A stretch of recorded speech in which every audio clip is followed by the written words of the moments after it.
Hello, everyone. Welcome to the stock specific class here for Thursday, April the 21st. If you have any questions during the week or any questions I don't get to in class, make sure you send those to jerry@traderspro.com. Let's go ahead and get started. A lot of whipsawing going on in the market. I talked about this on Tuesday. We've seen some fall through on it today, and may continue to see some back and forth in the future. The market is really indecisive right now. Buyers aren't real confident about buying anything. Sellers aren't yet being aggressive selling things, although that could be getting close. We'll look at some charts here in just a second. Direction alerts, not much has changed since Tuesday's class. We're, again, right in the middle on momentum. No extremes here. Brett was getting a little bit closer to the high range with a little bit of the market rally on Tuesday and a little bit yesterday. So moved a little bit to the right there. Sentiment is still really high. In fact, moved even higher into that complacency range. And we'll see that on the VIX indicator when we take a look at that on the charts. Buy-sell ratios, we're starting to see come closer, a little bit closer together with the market having rallied a little bit.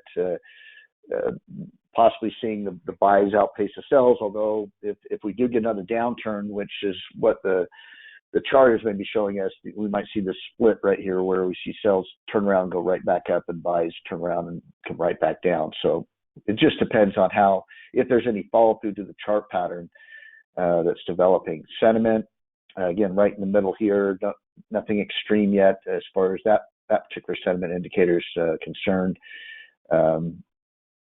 Let's get to the charts. This is where I want to spend most of my time before we get into some specific stocks.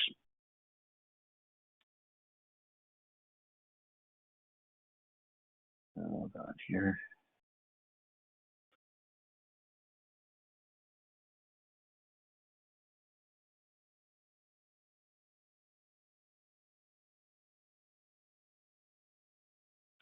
All right, so last Tuesday,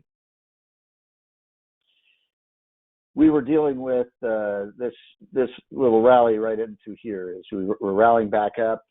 We had talked about how the market had been moving sideways. We had a bullish reversal candle on Wednesday last week. Thursday we reversed it right back down again, and then obviously the Friday was the holiday. And then Monday, we opened a little bit lower off of that, but then reversed right back up. So we've been doing this. We came down, we went up, down, a little bit down, up, and now it looks like we're coming back down. We're just whipsawing, and that can be very frustrating. It's very difficult to make money in whipsawing conditions. I'm not saying you can't do it. Some people have their whole system designed around profiting from stagnant or sideways movements, and that's great. That's your system. You run it, you make money on it. But the majority of people that are doing directional type trading, and particularly trend trading, they tend to just have terrible times during whipsawing conditions. You always end up working twice as hard for half as much money, and it just becomes a grind. And now, if I can recognize we're in a whipsawing market condition, and I need to take some time off, I plan vacations, quick vacations around periods like that. If I didn't have other things tying me to home this week, I would have probably just taken off and gone somewhere nice. But if you're going to trade it, you're not expecting huge profits. In fact, my mindset suddenly gets defensive, and all I'm trying to do is first and foremost protect what I've already made, and then just see if I can make a little bit more money than I lose in the grinding process, in the whipsawing process. And so they're not fun, but it's part of trading, and I think every trader needs to go through and experience it, and most importantly, recognize it. And and it really tests, whipsawing conditions really test your trading discipline. You know, what I have found, both with my own personal experience and with dealing with a lot of traders over 20 plus years, is that the whipsawing conditions, they tend to weed out the poor traders from the good traders, because the poor traders get wiped out. They take a loss on a whipsawing move. They want to get it back immediately, so they double down on the next move. They get hammered on that next move, and then, you know, they're out. Their account is crushed, or almost destroyed, or it whipsaws another 2 trades, and then they're destroyed. Whereas the professional traders do just the opposite of that. They force themselves to take smaller risks, keep larger amounts of cash, do fewer trades than more trades, and their mindset is not to get it all back. If they're still at a loss, they're not trying to get it all back in those conditions. They're just trying to survive those conditions, knowing that they're going to get a better trending condition soon at some point, and that's when they'll focus on trying to make back money they lost, or where they took a hit on a whipsawing condition. So that's part of why we do these live classes, is you can experience these live events and then get some counsel or some advice from traders that have been through it before and have seen different things, and that you can get through that learning curve a lot quicker and not make the same mistakes, or have to learn from the same mistakes as some of the other traders. So now, yesterday we got a gap up, and then closed lower than where it opened. That's a bearish reversal candle, and you know, it obviously, in the context, you get this move down, you look like you're in a little bit of a correction. I talked about how we could rally up a little bit out of that sideways range, up a little bit, and then maybe roll over. Now, by the way, I also talked about the fact that if the trend did start to turn bullish off of this, and we started to see several solid up days in a row, that maybe you know, this whole move. Let me go to a 1-year chart. And I don't want to spend too much time on this because I spent it on Tuesday, but this whole move could have been wave A, and that this is kind of an A, B, C for wave B. Then we rally up into this area here, and then we get the big sell-off that brings us below these lows, you know, a few weeks from now or something like that. Now that's still on the table.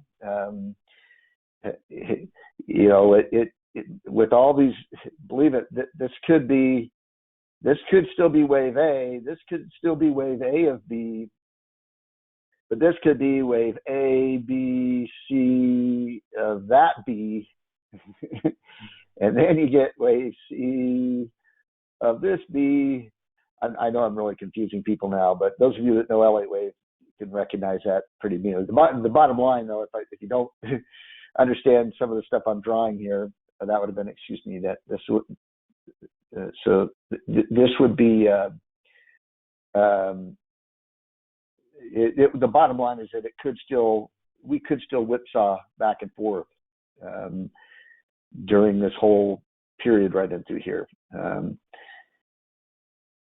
Now again, that's and so it also tells me that even if I think a move is maybe starting, a bigger move is starting, you know, we're not going to recognize that it's a bigger move until we're in it. We're probably not going to get too many early clues that something big is about to happen. Now, how can I incorporate that into my decision making then? Well, you know, with a move like today, where we not only got a gap up and a reversal yesterday, but we did it again today. Tried to rally again today. It's looking to be closing lower and engulfing the day before. Now, this isn't a true engulfing pattern, because this usually the day before needs to be positive. It would have need to be an up day, closing higher to where it opened. But this could lead to a 2 or 3 day drop where it comes down, and then that, if it is a bigger drop, it could snowball into, maybe that is the big move that freaks everybody out. So a lot of times when I'm doing bearish trades, and usually I do bearish trades with put option trades. I don't like to short the market or short stocks very much, but I'll take a trade knowing that if it just makes a small move down, I can make pretty good money. But if it snowballs into something bigger, there's a lot of potentially big money you can make if it ends up becoming something bigger. And that's how I kind of deal with these kind of situations. Now there are times where you're about to get a really big move, and you're coming from an extremely overbought market. It's showing reversal signals. We saw this right before the COVID collapse back in 2020. Those of you that were with me back then, probably about a week before the market collapsed, I was saying, hey, something big we're going to get a big drop. I can't tell you exactly when it's going to happen, but it's going to be soon. It's going to be within a couple of weeks. We're going to get a massive drop here. And so there are times when the market does give you those types of signals where something big is about to happen, but it usually comes from a period of being extremely overbought or extremely oversold. As we just saw with those direction alerts, we're just not in it. We're right in the middle. We're not in an overbought or oversold market condition, and because of that, you're more likely to get these whipsawing moves. So in other words, if you want to bottom line this a little bit, going back to these whatever markets are kind of right in here, you tend to get whipsawing. You have more potential for whipsawing conditions. So right in that kind of middle area right there. Maybe this doesn't work as well with sentiment, because sentiment's been relative. Sentiment can move into here or get closer to here. Then it's you have a tendency for more of those whipsawing conditions. When they start to get, you start to get into the far right side over here, you get the far extreme side over here. That's overbought. That means you start looking for major bearish reversal signals that could indicate big drops are about to happen. Or when the market really tanks and gets all the way over here oversold, and you look for some sort of bullish reversal that could lead to a start of a bigger rally, a new bull market or something like that. That's when you typically will get those types of signals. All right.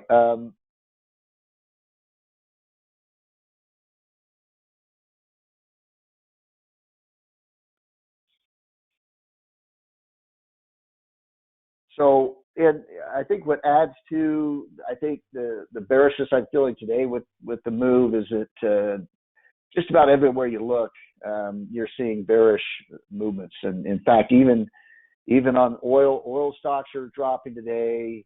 Commodity stocks are dropping today. The aerospace stocks are getting hammered today. I'm going to be lightening up on some of the aerospace in the portfolio there. Chip stocks continue to look like they can go lower. Dow transportation stocks, we'll look at these charts here in a second, have rallied for a few days, but they've got a bearish reversal candle today. So you add all that up, and it's starting to look like there's a pretty high probability that over the next few days we should see a little bit of a drop in the market. Again, it's not one I would load up on because it could easily just whipsaw right back again. But that's what it's showing me as of right now. Dow, I think it was significant on the Dow as I was looking at how it was going to react to this high right here. If you'll notice, we go back one chart here. Here's that March high on the S&P chart. And we're really not near it yet. And we're starting to roll over right there. Whereas the Dow was right at it. And, we have talked about the possibility that maybe this is wave A, wave B, and you get wave C, and then you get a bigger drop. If you start breaking out above there, it makes that scenario a little bit more likely. And the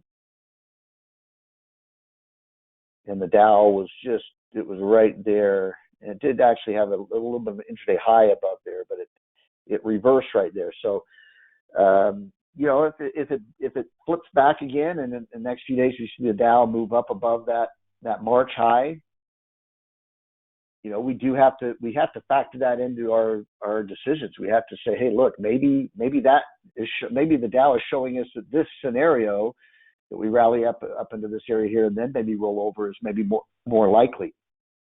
And now I'd have to see other bullish factors in other areas to back that up.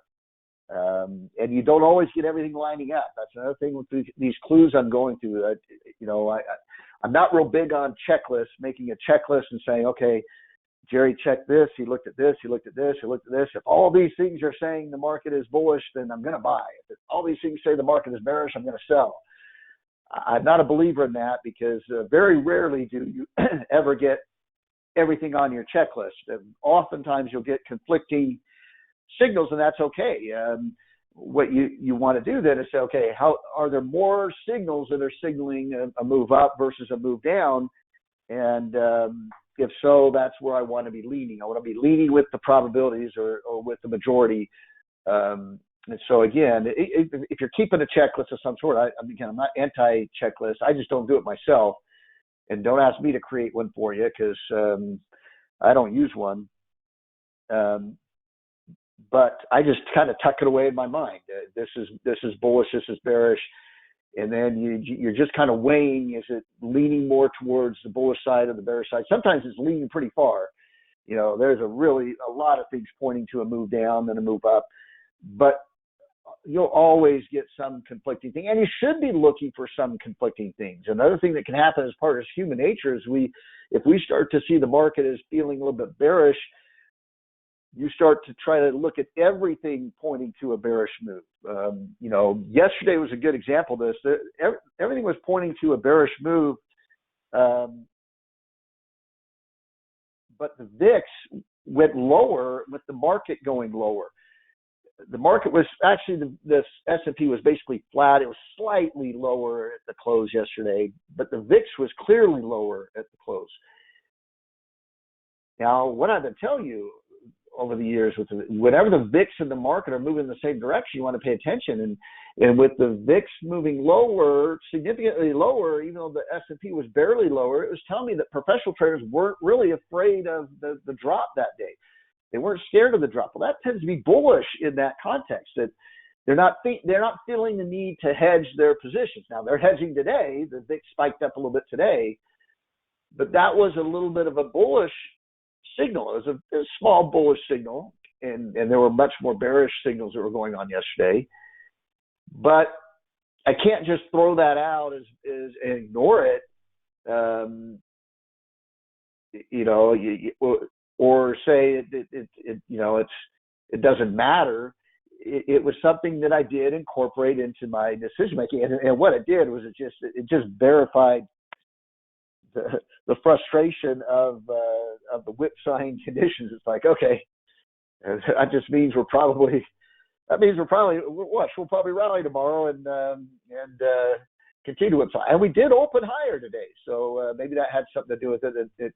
The market at least did open higher, even though it reversed back down. So on the Dow here, it's reversing at that key level right there.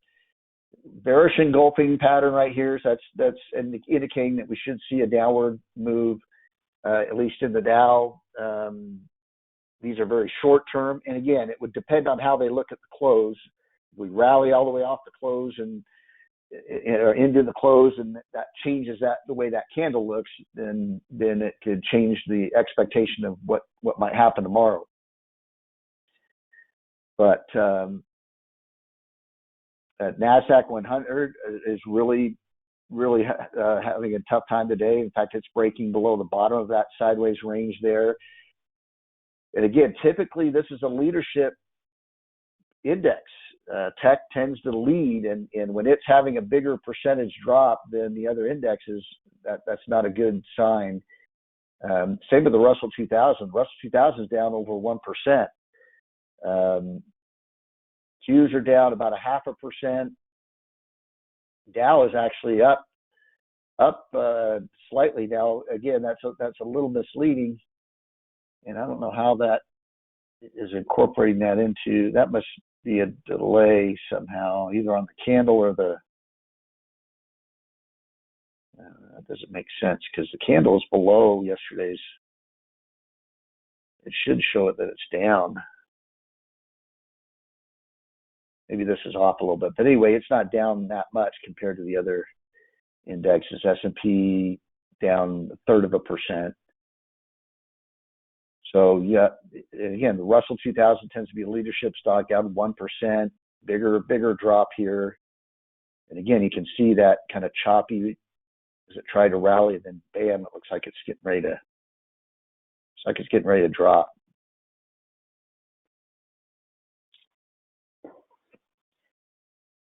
One of the things I did is I added back into that SARK, that inverse ETF for the ARK Innovation Fund. Remember, a lot of those ARK Innovation Fund stocks are their small cap stocks, and they're kind of those anticipated to be high growth stocks. So if Russell is going to drop, that index or that ETF should rally, and that'll hedge us a little bit from a drop. Back in that the SOX SOXS, the inverse of the chip stocks, because they're heading lower as well. Bonds bounced a little bit yesterday, but they're still in a downtrend. Not going to spend too much time on that. Gold dropped off the highs there. It's pulled back a little bit. A lot of the gold mining stocks have sold off a little bit today, which is good actually, because it can give you a new entry point if you've been waiting for that. Oil stocks have been down. Dollar has had a little bit of a dip yesterday, but it's a little bit of a bullish engulfing pattern today. It should continue to move higher. Here's the VIX. So again, we had a market that was down slightly yesterday, and the VIX was down. Now, one thing I was noting was that we were also getting into a support area, though, where we've seen bounces take place. But it was showing that there wasn't any real concern with the selling that was going on. And then, we're getting a pretty good spike today. We'll see if this leads to something bigger, which it should if there is continued selling off of that pattern I just showed you. Chip stocks, again, we had a little bit of a bounce. There's a lot of support right here, but with the way it tried to rally right here and now it's reversing, I would anticipate we're going to break below those lows. And the main reason why I think that's going to happen is one of the biggest stocks in the chip sector is Nvidia. It had a very similar pattern where it had a support area. Let's look at that here real quick. And it busted through it. I was tempted to buy puts on Nvidia yesterday. I ended up buying them on Micron because Nvidia, the problem I saw is, boy, if it breaks this support level, it should just tank. It should drop, because look how many times it's held right there and went up, held right here and went up, held right here and went up, held right here and went up. And now we're holding right here.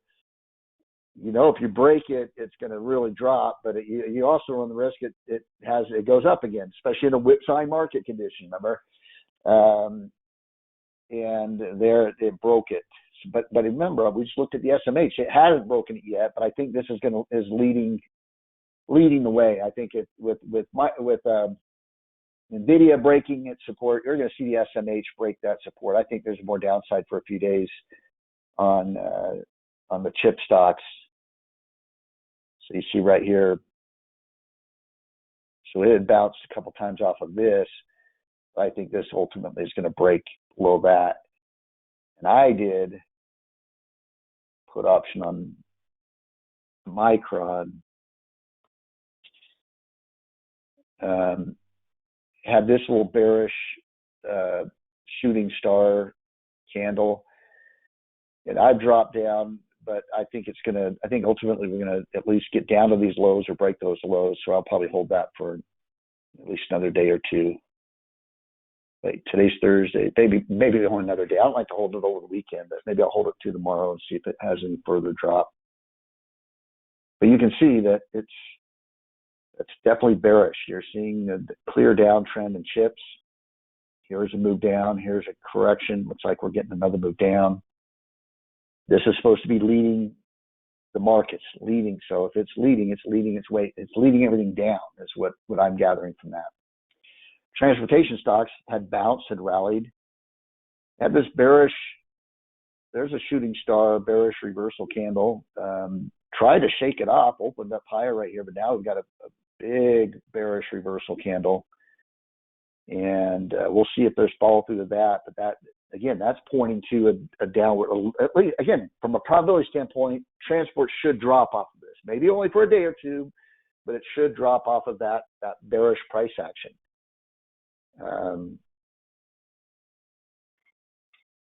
So we're lining up a lot of things they're leaning a little bit more to the bearish side. Bitcoin, have a bearish candle today, tentative rally right here.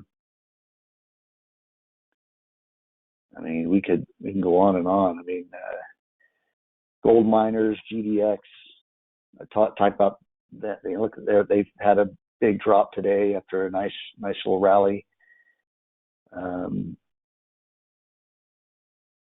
Just a lot of weakness. A lot of things showing some weakness here. So. All right. So again, what do we get into? Well, okay. Let's bottom line the market update. Bottom line, we're in a whipsawing market condition, but a lot of things are lining up bearish right now. So I don't want to be buying a lot of stuff. I might want to lighten up in the portfolio. I might want to not have as much exposure. Remember, I'm loaded up in two areas that are getting hit today: oil and aerospace. And it hasn't hurt me really that bad because of the hedges I've got on SOXS and the SARC. And I'll show you those here in just a second.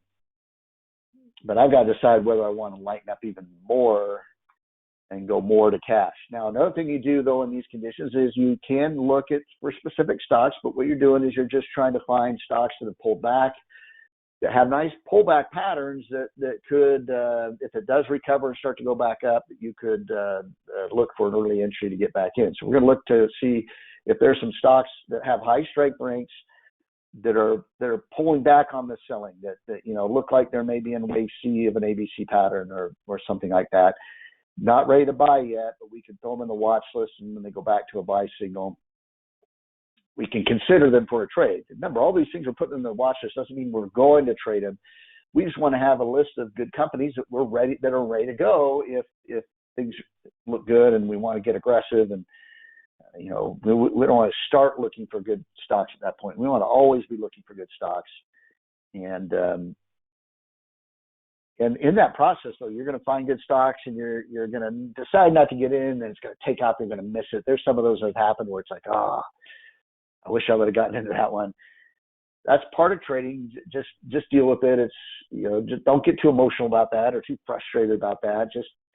I talk about this all the time. You have to develop a bus stop mentality where you constantly realize that another bus is going to come around, another stock is going to come around. You're going to miss some, and there's some days where you miss the bus, but you don't throw a fit, you don't cry about it, because 15 minutes later another bus is going to come around. You're going to be fine. You just have to wait. You have to wait 15 more minutes. In the case of the stock market, you might have to wait a day or two, but you're going to get another opportunity at some point. And maybe that next opportunity is even better, and you just don't know. So as far as individual stocks, let's do those first, and then we'll look at the portfolio. Oil's pulling back. Oil's been strong, though. I might want to keep a few oil stocks in the watch list. Maybe it pulled back a little bit in the selling. I did like this KOS right down here, Cosmos Energy, 98 strength rank. And let's switch this over to signals here. Again, it's pulled back, had a nice big run up right here. It looks like it's kind of pulled back in an ABC pattern right here. and did the same thing where it consolidated through here and then took off again. Now, again, you're waiting for confirmation. You want it to start to move back up again, go back to that buy signal, because this thing could keep dropping and dropping and dropping, and that's not a bullish ABC pattern at that time if it just keeps falling. But in this area right here, this is wave C. It's about the same length as wave A. This is an area where it could start to find a little bit of support and move up.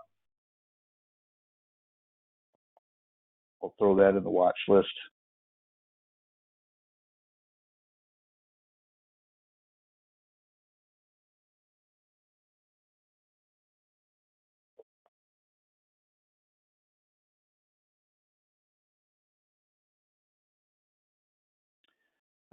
Question. I did close out the SARC trade, but I jumped back in it again. Because, again, we're in a whipsawing market condition. The market was looking like, remember, the market was looking like it was going to rally, right, on Tuesday. Remember that? We thought it could rally for a few days. Well, if it's going to rally for a few days, those ARC innovation stocks could rally along with it. So, which would mean the SARC would go down. So I jumped out of it, and then things reversed again. Now things are looking a lot more bearish. So I flip-flopped right back into it. I'm using those devices, again, purely as hedges. So I'm not looking for buy or sell signals on those. I just know that those are going to go up if the market goes down. And I want to be able to, anytime I think the market's going to go down, I want to jump into them to profit from it, and if anything, to hedge long positions, I don't want to jump out of yet, or I don't want to get bounced out of yet. So yeah, I did get out of those, and I jumped right back in them again. And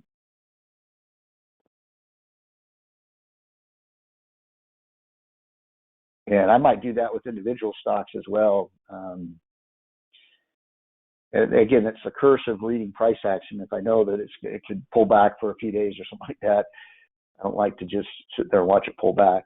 And I get it. There's tax implications, and you can make the argument that boy, you're going to create tax issues. A lot of that, though, is if you're planning on getting out and then pulling that money out or something. If you can do this do your trading in an IRA. Where you're not going to get taxed on it until you pull it out, then you have to worry too much about those issues. All right. Another one I like in that same sector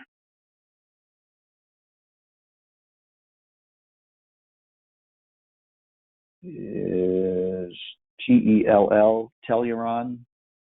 98 strength rank. And again, same thing. It looks like this is wave A, wave B, wave C. Do I want to buy it right here? No, because it could, who knows if it's in a free fall, who knows how far it could fall. But it looks like that could just be wave C. Oil still looks good. It hasn't, you're going to have these little pullbacks and sell-offs. Some of them could be sharp, but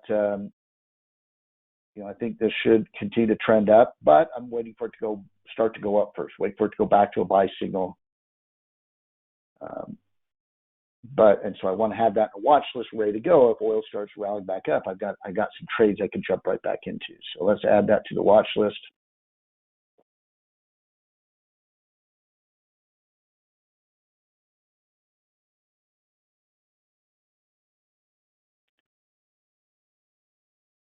And then there's a few under basic materials.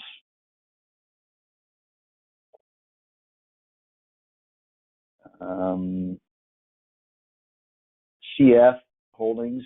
This is a fertilizer company, and I'm going to add a couple ones onto this that you might want to keep an eye on. We've already talked about them, but if these stocks are going to pull back, any pullback on these is going to give you an opportunity. And that was a pretty deep sell-off today. You might want to see if there's a little bit more that it has to go. But if it starts to stabilize and go back up, this is one that you want to jump into. I don't know if you realize that, with all the food inflation that's going on, you got a combination of food inflation and people don't realize how big of a agricultural economy that Ukraine is. I think they're like the third largest supplier of wheat in the world, or something like that, or different things they grow. I don't know. Don't quote me on that. I'm not an expert in that field, but there are certain agricultural products where Ukraine is very high on the list, and they're not doing anything right now. And so you just take that out of the world markets, and it creates a demand, a huge demand for these things, which means that you're going to have anyone that you have all these farmers that haven't farmed for years, but now there's a chance for them to jump in and make up for that difference. And what do they need to get those fields going? They need fertilizers. They need that's why you're seeing all these things related to those particular sectors just taking off. Fertilizer stocks are really and probably have a lot further to go. I haven't really seen. Well, just look at CF. It's not even in an extreme overbought condition yet, despite how much it's kind of gone up. Another one that I talked about is IPI. Now this is not showing up in the hold section because it still has a buy signal, but look at that, it got hammered today. I think this is giving you a buying opportunity. Maybe it pulls back into this area here, but this, I think, is giving you a buy opportunity. Let it settle a little bit. Usually on these big down days, they tend to have a few more afterwards, but get these in a watch list so that, because they're not overdone. I mean, they still have room to go. At least most of the experts do, and the chart is showing that. And then another one would be Mosaic, MOS.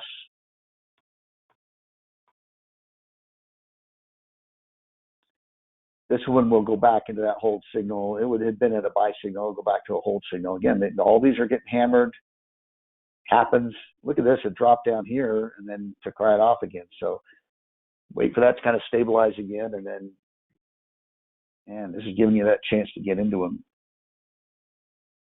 Which is why we throw these things in the watch list. You're waiting for the opportunities. They're not always there immediately. Some other ones in that group.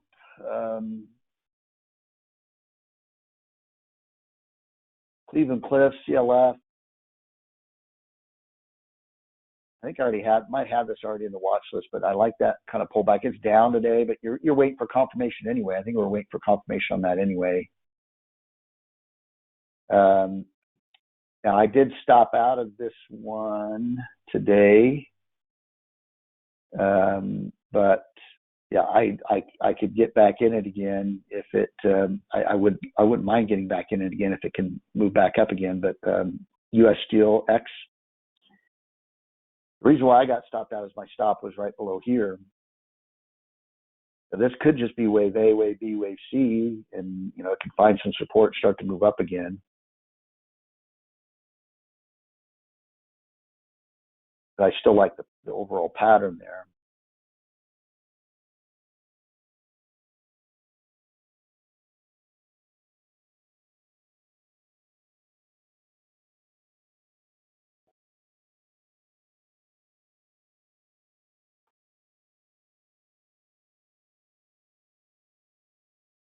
And then on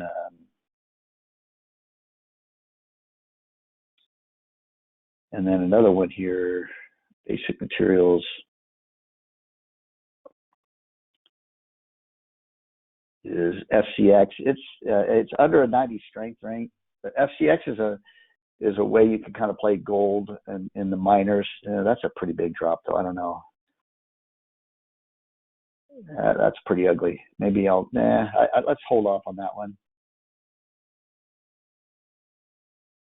That must have dropped a little bit further since I started class, because that didn't look as bad before. But that's kind of a little bit of an ugly move. I mean, technically it's still okay until it drops below this low, but that's such a deep retracement of that move. You have to assume it's probably going to get down to that low and maybe go lower. So yeah, let's scratch that one. There was a comment. Oh yeah, another one that I've gone over in class, Archer Daniel Mindlin, ADM. This one though hasn't dropped very much today, so it's not really giving us a new entry point. Although I still think it's going to keep grinding higher. I don't think it's given us the pullback yet that I'd want to get into that. So anyway, there's a few ideas now on the portfolio, just to show you some of the changes, and I might make some additional changes. Now well, let's take a look at the chart stocks here.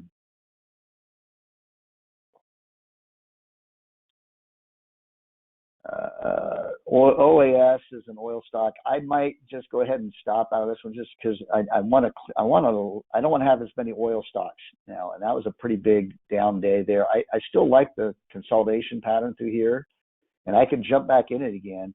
If it comes back and breaks out of this, I'll jump right back in it again. But I've got a bunch of oil stocks, and that was probably the worst looking one of the ones I'm in. I also have a bunch of defense stocks. Northrop Grumman, that's a pretty big down day.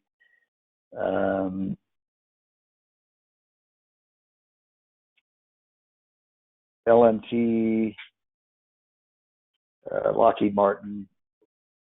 Now, I did end up getting out of LHX, so I did lighten up a little bit. I'm just debating on whether to lighten up some more. If I did out of those two, I probably will get out of Northrop, maybe keep Lockheed Martin. MOH, little bearish candle today, but I'm not doing anything on that one. That one I'm holding. Okay, so Marathon, again, that's a pretty bearish candle right there. I don't want to just jump out of all the oil stocks. I do like Marathon and Devon quite a bit. They don't look as ugly as that other one did. Here's the stocks. I jumped back into this one. And again, you're seeing it's moving the opposite of the chip stock. So this is hedging us a little bit. This should continue to move up. And there's Shark. So again, Tuesday I got out, and I should have. And you got a bearish reversal candle. Looked like maybe those stocks could rally and this could go up. Remember Tuesday was a bullish day of the market. Looked like we could maybe possibly keep going higher for a few days. Reversed that yesterday. And because of the whipsaw, I didn't get into it yesterday. I got into it today when it opened, started to move up again. So I mean that'll work as a little bit of a hedge. I'll stay into that until I think the market could start rallying again. All right, so OAS, I said this is the oil one I was going to get out of. Let's go ahead and get out of this one. Again, keep in mind, I don't have a problem doing this because if things change, I can jump back into these stocks again. I have no problem doing that. But anytime I think the market could drop for a few days, and I think with the analysis I showed you today, there's potential there that we can see a pretty decent sell-off right here.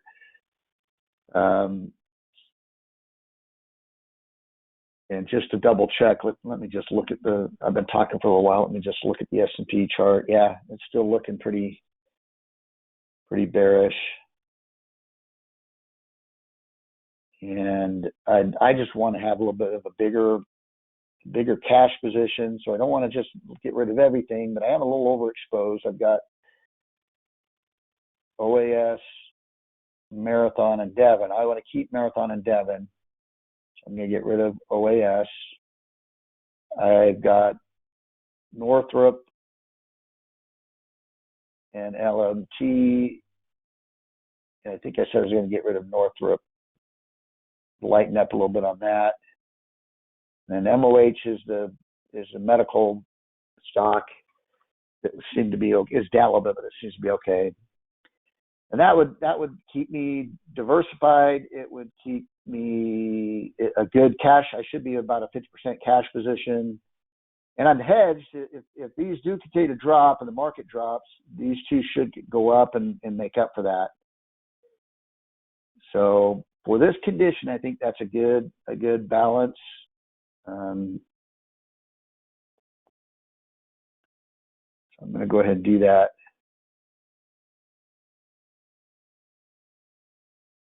So OAS, 60 shares. What's the current price? 147.30.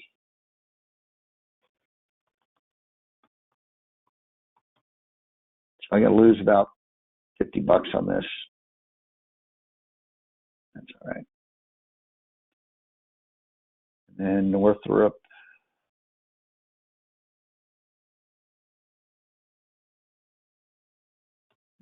Shares, 446.55. See sell price 446.55. Lose about a little less than $100 on this one.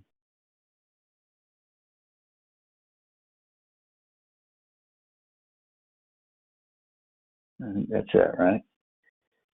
Yeah, so we've got 53,000 cash. So we got 50% of our cash.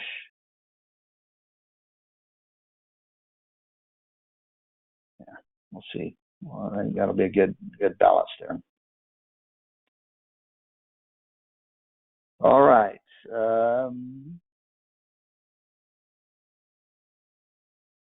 There's a question on BTU. Yeah, I wouldn't be getting into BTU. I wouldn't be getting into these oil stocks right now or energy stocks right now. Let's see if they pull back a little bit. Overall trend should still be fine, but and if you're in them, depending on I don't know what your trade management plan is. I'm not seeing things falling apart.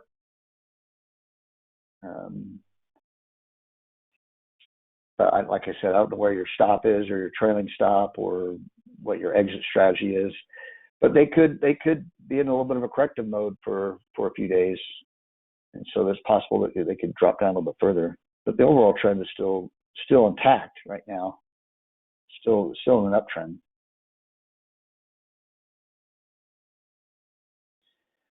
All right. So hopefully that helps.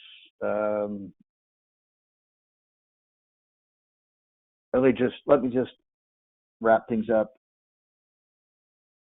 on what you should be kind of looking at the next couple of days. Obviously, the S&P is looking like it's kind of completing this correction of this move down. It should have another move down. What are your target areas? I can see right away would be right in here.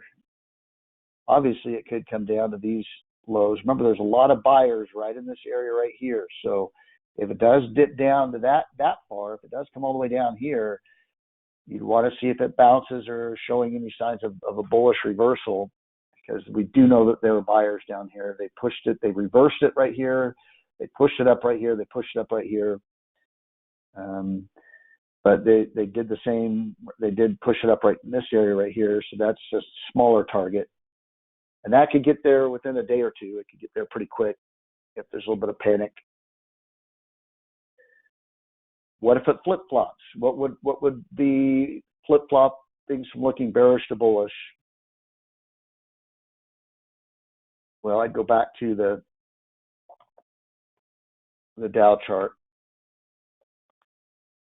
Suddenly the market rallies and you see the Dow clearly move above this area here, or even get above this area here and get above both of those. That would definitely be more bullish for the market, and that maybe we're still in this rally mode. Although again, just keep in mind that we're at any moment we'd expect that rally to fail and then get that bigger move down. So the bottom line is we're expecting the bigger move. If you're waiting for a big move, the bigger move in my eyes, and it's been this way for a while, is going to be to the downside. It's just a matter of when that happens. I talked about this at length, that we just did not get the signals that you have at the bottom of fear and of wondering how much lower we're going to go, and panic selling and all that stuff. VIX really spiking high. We didn't get it, so I don't believe that was the bottom down here. And it's just a matter of time when we're gonna test it. What I've analyzed today is pretty strong that we should drop at least in the next day or two. But I have seen nothing there that's signaling this is the start of the bigger move. At least not yet. It could snowball into that, but that's why I took the defensive measures today and kind of lightened up a little bit. If it isn't, and we start rallying again, I can always jump back into positions, and we've got our watch list. We're ready to go. We can take advantage of it, and we'll be okay. All right, that's all I have. Have a great weekend. We'll see you on Tuesday for the next market update. Bye, everyone.